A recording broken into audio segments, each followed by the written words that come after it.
Here we are on August 30th, Friday. We continue in this critical point in the stock markets I've been talking about. And it's being created by falling bond yields, seeing a weakening economy, while there's hope on the other side for a trade deal with China and more stimulus from the Fed and central banks, which are already primed to do so. So we have this stalemate, and we're in this month-long sideways corrections. We're on the top of it now. We're on the bottom of it just days ago.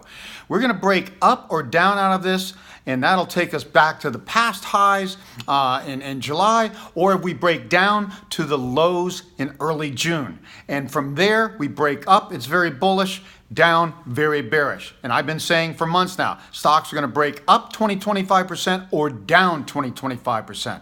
So we're still hanging there, and we should know, literally, get better ideas in the next week, and I'll cover that.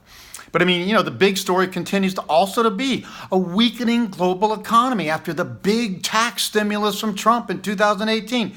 Here we are, second quarter 2019. Where's real GDP? Back to the dreaded 2%. The most we can get with the greatest stimulus plan in history.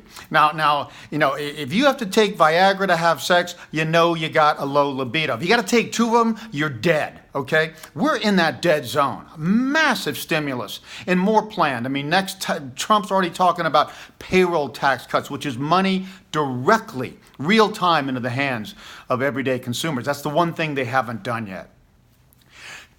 Germany is looking like they're going into a recession in the third quarter. And Italy already started to do that in late 2019.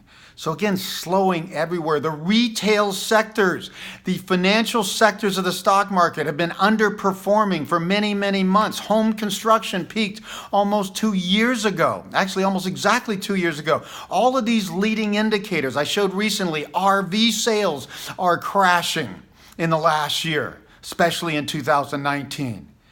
Everything points to, no matter how much we stimulate, we get a weak economy, and it's going to get weaker. And without stimulus, we know, anybody cannot not know that we would be in deflation and a depression like we started in 2008. How can even the most simple-minded economists not get that if it takes this much stimulus to get 0, 1%, maybe 2% inflation, and at best 2% growth, how dead is the economy?